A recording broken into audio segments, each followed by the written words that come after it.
नमस्कार. मी डॉक्टर स्नेहा सोनकाटे, सिंदगाव, तुळजापूर तालुका, जिल्हा धाराशिव. माझी थोडीशी पार्श्वभूमी मी आपल्याशी शेअर करू इच्छिते. मी स्वतः MDS ऑर्थोडॉन्टिस्ट डॉक्टर आहे आणि तुळजापूर तालुक्यातली असल्यामुळे पहिल्यापासूनच आई तुळजाभवानीच्या आशीर्वादाने आणि माझ्या आयुष्यामध्ये देशामध्ये ज्यांनी स्त्री शक्तीचा अभिमान वाटावा असं काम केले, पुण्यश्लोक अहिल्यादेवी होळकर यांना आदर्श मानून मी डॉक्टर झाले आणि सामाजिक कामामध्ये लहानपणापासूनच मी आली. पण त्या कामाच्या दरम्यान माझे गुरु श्री डॉक्टर विकास महात्मे हे राज्यसभेचे खासदार होते. ते स्वतः डॉक्टर असल्यामुळे ते माझे गुरु पण होते सामाजिक, आणि ते स्वतः डॉक्टर पण आहेत. असे दोन्ही पद्धतीने ते माझे गुरु आहेत. हे सांगण्यामागे एक कारण आहे. कारण तुम्ही पाहता, आज ज्या कामाचं कौतुक करायला पाहिजे त्या पद्धतीनं कौतुक आपल्या जिल्ह्यामध्ये कामाचं होत नाही. काम करणारे एक असतात आणि श्रेय घेणारे दुसरेच असतात.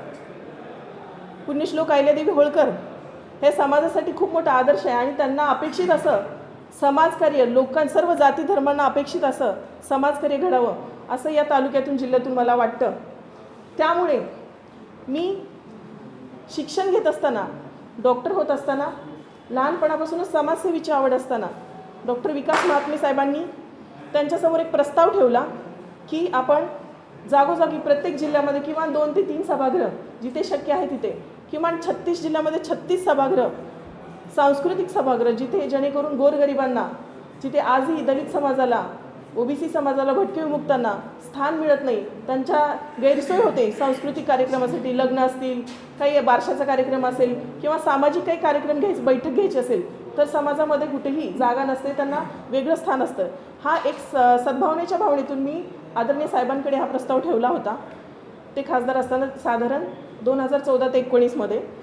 त्यावेळी आमच्या OBC नेत्या पंकजाताई मुंडे या ग्रामविकास मंत्री होत्या, सुधीरभाऊ मुनगंटीवार हे सुद्धा अर्थमंत्री होते. हे तिन्ही OBC नेत्यांनी याला होला हो दिलं आणि 36 सभागृह या भाजपाच्या माध्यमातून त्यांनी पूर्ण करून घेतले. मी डॉक्टर विकास महात्मे साहेबांचे शतशः आभार मानते की त्यांच्यामुळे या पूर्ण महाराष्ट्रामध्ये 36 जिल्ह्यामध्ये 36 सभागृह हे पूर्ण झालेले होते. आणि आता सेकंड स्लॉटमध्ये आणखी काही 100 सभागृहाची मागणी त्यांनी केलेली आहे. तीही मागणी आपल्याकडे, तोही GR आहे. याच्यापुढे मला एक सांगायचं आहे की आपल्या चोराखडीमध्ये एक सभागृह मी दिलं होतं, तो संदर्भ मला द्यायचा आहे म्हणून त्याची पार्श्वभूमी मी सांगितली. आपण चोराखडी हे काय, त्याला विशेष महत्त्व आहे. आपल्या जिल्ह्यातल्या लोकांना माहीत असणं गरजेचं आहे. पुण्यश्लोक अहिल्यादेवी होळकर यांच्या मामाचं गाव आहे. मामाचं गाव अतिशय प्रिय असतं कोणालाही. त्यांच्या आईचं गाव हे आजोळ आहे आणि तिथे हे सभागृह झालेलं आहे. 3 वर्ष झाली, 19 ते 20च्या दरम्यान हे सभागृह झालेलं आहे. आता जवळपास 3 ते 4 वर्ष झाले, पण ह्या सभागृहाचं अद्यापही उद्घाटन झालेलं नाही. याची कारणं काय हे पुढेही मी सांगणार आहे. तर असं आहे की ते सभागृह आहे 73 लाखाचं पूर्ण झालेलं आहे. सभागृह पूर्ण झालेला असताना त्याच्या पुढील आणखी काही सुशोभीकरणासाठी, गावच्या विकासासाठी, गावात रस्ते नाहीत, पाणी नाही, काही नाही, त्या मंदिराचा विकास व्हावा. कारण अहिल्यादेवी होळकरांना सगळ्यात प्रिय कोणी असेल तर शिवशंभू आपले महादेवाचे जे मंदिर आहेत महाराष्ट्रामध्ये, देशामध्ये अहिल्यादेवीने बांधले. तसंच एक पापनाश मंदिर खूप आधीपासून 200 वर्षापासून तिथं आहे चोराखडीमध्ये. त्याचा जीर्णोद्धार व्हावं याच्यासाठी 4 कोटी निधी मी शासनाकडे मागणी केलेली आहे. त्याला आदरणीय भुजबळ साहेबांचं पत्र जोडलेलं आहे आणि ते मागणीसाठी आपण पूर्ण केलेलं पुढे प्रस्ताव देखील पाठवलेला आहे. पण त्यालासुद्धा अडथळा आणणारे या झारीतील शुक्राचार्य कोण हे सांगण्यासाठी मी आज पत्रकार परिषद आपल्याला बोलवलेली आहे. आदरणीय पंकजाताई, डॉक्टर विकास महात्मे यांनी खूप चांगलं काम करून या बहुजन समाजाला 36 ठिकाणी सभागृह दिलेले आहेत. त्यांचं मी आभार सर्वप्रथम मानते. आणि बघा, त्याच्यानंतर जे मी 73 लाखाचं सभागृह दिलं होतं चोराखडीमध्ये, ते पूर्ण झालेलं आहे. त्याच्यानंतर आमदार राणा पाटील असतील, स्थानिकचे प्रस्थापित सगळे नेते असतील, यांनी जाणून बुजून याचं उद्घाटन होऊ दिलेलं नाही. याचं कारण काय तर अहिल्यादेवींचे विचार या बहुजन समाजाला कळाले नाही पाहिजे. कारण त्या हॉलला नाव कुठलं असणार आहे? संस्कृत अहिल्यादेवी होळकरांचं नाव असणार आहे. बहुजनांना जाणून बुजून दूर ठेवायचं आणि 2019 पासून हे आमदार साहेब 2024 आमदार होते की नाही? जिल्हा कुणाच्या ताब्यात आहे मला सांगा? मोठे नेते आहेत की नाही आमदार साहेब? त्यांच्याशिवाय जिल्ह्याचं पान हलतं का? मग या सभागृहाची वेळोवेळी 3 वेळा खासदार विकास महात्मे साहेब, आता खासदार नाही, त्यांना 3 वेळा तारीख देण्यात आलेली, तरी पण 3 वेळा यांनी कॅन्सल केली ही तारीख आणि त्याचं लोकार्पण झालेलं नाही. म्हणजे जिथं काम झालेलं आहे त्याचं लोकार्पण करायचं नाही आणि जिथं तुम्ही कामच केलेलं नाही. आज तुळजापूरमध्ये तुम्ही त्या स्मारकासाठी, अहिल्यादेवी होळकरांच्या स्मारकासाठी 1 कोटी घोषणा केलेली आहे आणि त्याचं भूमिपूजन आज केलं. 5 वर्ष काय झोपला होतात का? 5 वर्षामध्ये हे भूमिपूजन करून काम का पूर्ण केलं नाही? धनगर समाजाच्या तोंडाला पाणी पुसायची काम करता का? धनगरांना वेड्यात काढता का? 5 वर्ष का काम केलं नाही? आणि जे आम्ही काम केले, डॉक्टर स्नेहाने जे काम केले त्याचं तुम्ही उद्घाटन होऊ देत नाही. ही बोलण्याची आज वेळ का आली आम्हाला? कारण ज्याचं उद्घाटन झालेलं कामाला तुम्ही जे काम पूर्ण झालेलं कामाला तुम्ही उद्घाटन होऊ देत नाही. ही तुमची झुंडशाही, ही या जिल्ह्यामध्ये ही झुंडशाही चालणार नाही. हा धाराशिव जिल्हा आई तुळजाभवानीच्या आशीर्वादाने चालतो, हे चालणार नाही. आणि तुम्ही भूमिपूजन केलं, आम्हाला त्याचं काही त्याच्याबद्दल आम्हाला अभिमानच आहे, पण हे काम तुम्ही आधी का नाही केलं? 5 वर्ष काय झोपा काढल्या का? हे मला त्यांना विचारायचं आहे. तसेच हे जे 36 जिल्ह्यामध्ये जे आपण सभागृह दिलं त्याला 150 कोटीचा निधी तत्कालीन खासदार साहेबांनी दिला होता. खासदार साहेब म्हणजे आदरणीय डॉक्टर विकास महात्मे साहेब, राज्यसभेचे खासदार. आणि त्याच्यानंतर आता हे बघा, राणा पाटलांनी 1 कोटीची निधी जाहीर करून भूमिपूजनासाठी, अहिल्यादेवीच्या स्मारकासाठी तुळजापूरमध्ये 1 कोटीची घोषणा करून फक्त फसवणूक केली. आत्ता घोषणा केली, आणखी यांच्या पिढ्याने पिढ्या जातील, नंतर स्मारक उभा राहील, उद्यान उभा राहील, असं मला वाटतं.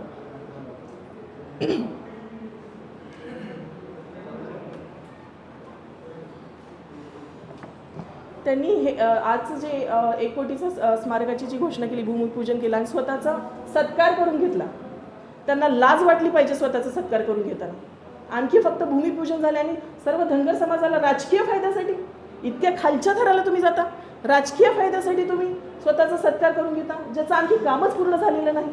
हे अतिशय दुर्दैवी आहे धनगर समाजासाठी. धनगर समाजाने त्यांची काठी काढावी आणि यांना जाब विचारावा, तुम्ही असं वारंवार फसवणूक धनगर समाजाची का करता? राहिला मुद्दा आणखी हा लोकार्पण, चोराखळीचा लोकार्पण रोखण्यामागे काय राजकारण आहे नेमकं, त्यांनी हे स्पष्ट करावं.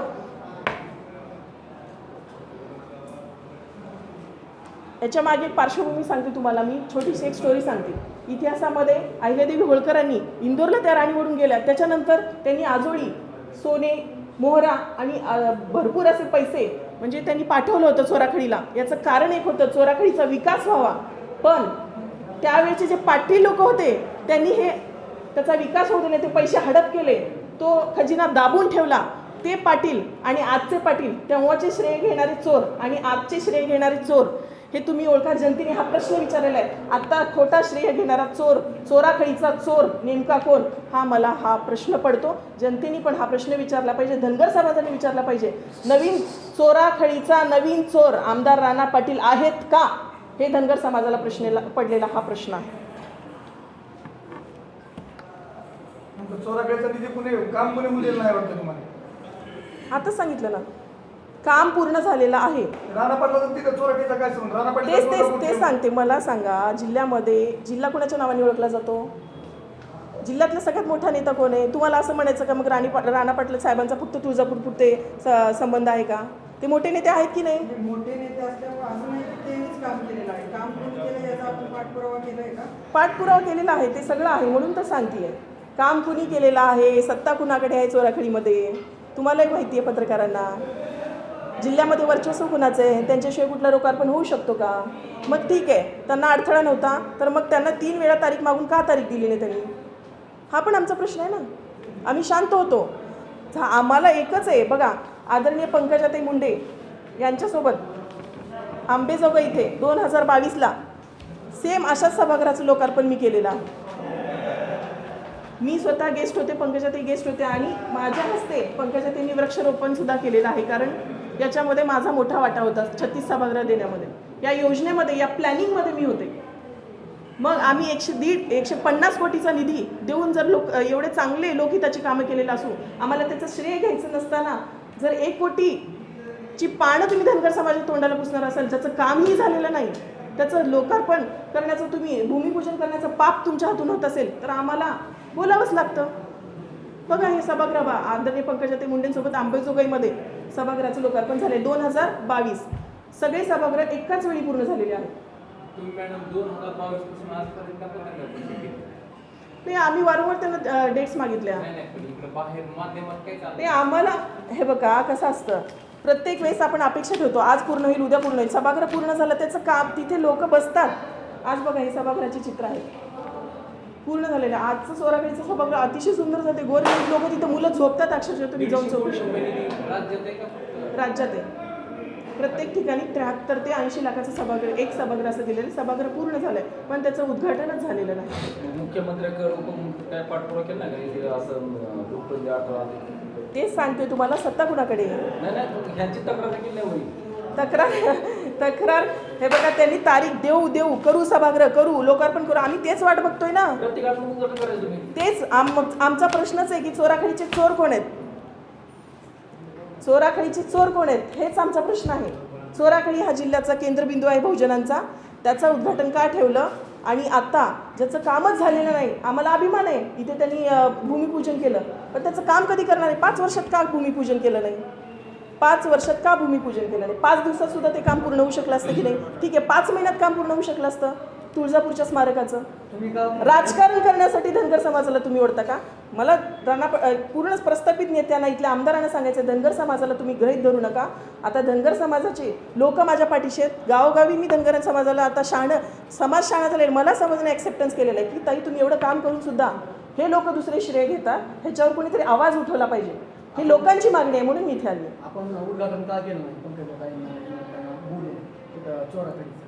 सगळे यायला रेडी होते, पण सांगते काय, त्याचा मुद्दाच हा आहे की कुणी येऊ दिला नाही. कुणी सत्ता कुणाच्या हातात आहे जिल्ह्याची? प्रत्येक वेळेस टोलवाटोली कुणी करायची? पुढे घेऊ तारीख, हेच तर मला सांगायचं आहे. आता प्रतिकात्मक उद्घाटन करणार का? करूयात करणार. आणि त्याच्यापेक्षाही पुढचं सांगते, त्याच्यानंतर मी 4 कोटीचा निधी जो मागितला होता मंत्रालयामध्ये, आता त्याची फाईल पोहोचली आहे. तो निधीसुद्धा देण्यासाठी अडथळा आणणारे हेच प्रस्थापित तुळजापूरचे आमदार आहेत. आता त्यांना तारीख मागणार आहे उद्घाटन करायला. आता मागायचं नाही, आम्ही सगळ्यांना निरोप देऊ. हे बघा, ते सभागृह सर्वांसाठी आहे. जरी खासदार विकास महात्मे साहेबांनी जरी गेला असेल तरी हे सर्व जाती धर्मासाठी सभागृह आहे. आम्ही निरोप देऊ तरी त्यांनी खोडा घातला तर धनगर समाज त्यांची काठी तयारच आहे. हे चोर कोण आहेत ओळखायला धनगर समाज आता सक्षम झालेला आहे. कारण तुम्ही ह्याच्यानंतर सुद्धा मी 4 कोटीचा निधी सुशोभीकरणासाठी मागितलेला होता सरकारला. त्याच्यात अडथळा आणणारे चोर कोण आहेत? त्याच्यात अडथळा आणणारे नेते कोण आहेत? हे शोभतं का तुम्हाला? कारण मागासवर्गीय लोकांवर अन्याय करणारी भूमिका कायम तुम्ही घेतलेली आहे. आज राजकारणासाठी तुम्ही अहिल्यादेवींचं नाव वापरता. माझं बॅनर फ्लेक्स फाडले तुम्ही इथे बेंबळीमध्ये, माहिती आहे तुम्हाला, तुम्ही बघितले सगळ्यांनी. फ्लेक्स का फाडले? माझा इतका धसका तुम्ही अहिल्याच्या लेकीचा घेतलेला आहे का? बहुजनांचं एक नेतृत्व उभा राहते या जिल्ह्यामध्ये. तुम्हाला इतकी भीती वाटते का मतांची? सगळे धनगर वोटिंग माझ्या मागे येते याची तुम्हाला भीती वाटते का? हा मला आमदार साहेबांना प्रश्न आहे. माझे फ्लेक्स कुणी फाडले? प्रस्थापित नेत्यांना माझा प्रश्न आहे, माझे फ्लेक्स कुणी फाडले? त्याचा संशय माझा सर्वच प्रस्थापित नेत्यांना सांगायचं आहे. हे त्यांनी आता कसं आहे, मी पाहिलेलं नाही आहे, पण मला संशय म्हणण्यापेक्षा मी सगळ्यांनाच हा प्रश्न विचारलेला आहे. माझं फ्लेक्स धसका कुणाला लागला आहे?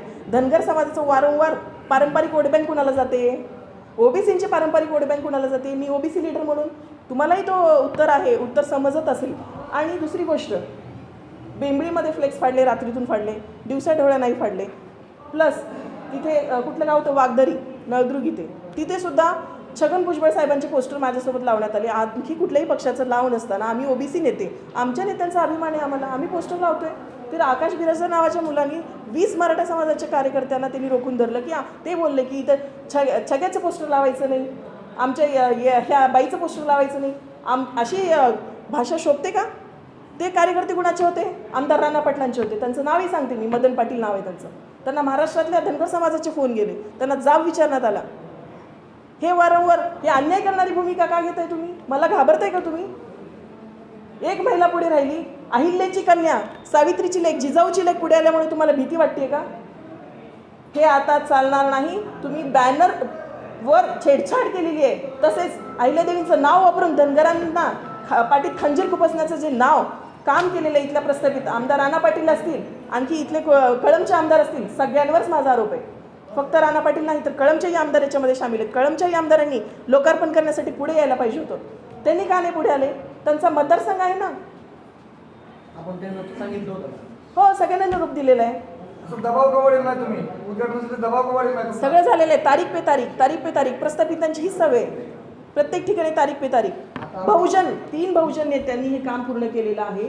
त्याचा संदेश महाराष्ट्रामध्ये, ते तर भाजपचे आहेत, मी तर भाजपचं नाव घेते की त्यांच्या माध्यमातून आमचा प्रस्ताव मान्य केला आणि त्यांनी काम चांगलं करून दाखवलं.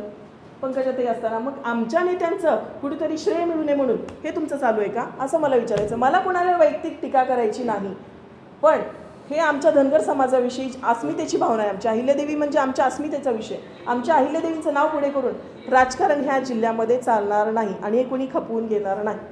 तुळजापूरच्या सभागृहाला राणा पाटील हे आडकाठी घालत होते आपण आणि आज तुळजापूर नाही, चोराकडे. चोराकडे सॉरी.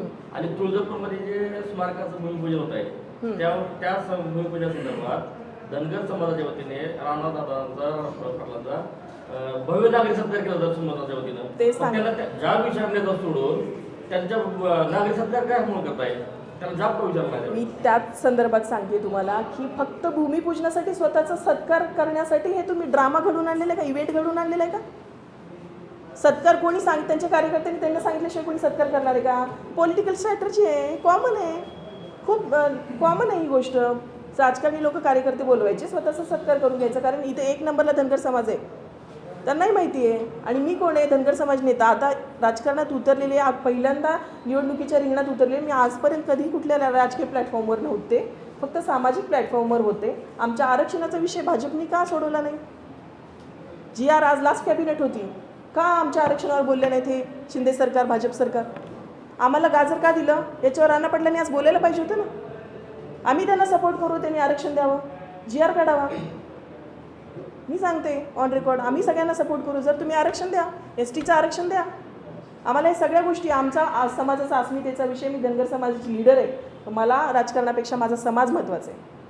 आणि भाजपनी आज लास्ट कॅबिनेट झाली, आमचा स्पष्ट आरोप आहे या सरकारनी, शिंदे सरकारनी पूर्णपणे घात केलेला धनगर समाजाचा. आणि भूमिपूजनाचं नाटक आता चालणार नाही. आमचे समाज भोळापापडे कार्यकर्ते आहेत आमचे. कुठेतरी त्यांना काय माहिती, 1 कोटीचं गाजर दाखवलेलं आहे. आमच्या कार्यकर्त्यांना गाजर दाखवून एकत्र आणण्याचं, समाजाची वोट बँक त्यांच्या पाठीशी लावण्याचं. इतक्या वर्ष समाज वोट बँक भाजपच्याच पाठीशी होती. आता आपण म्हणलं आणि 4 कोटी निधी आणला, तर त्यामध्ये किती रुपये खर्च झाले, किती निधी खर्च झाले? 4 कोटीचा निधी अडवलेला आहे त्यांनी. मंत्रालयात फाईल पेंडिंग आहे. 73 लाखाचा जो सभागृह पूर्ण झालेला आहे त्याचा लोकार्पण त्यांनी केलेलं नाही, उद्घाटन करू देत नाही. आपल्या प्रेस कोडमध्ये आहे ना ती, म्हणजे ऑलरेडी ती फाईल पेंडिंग आहे तिथे, त्याचा पुढे आता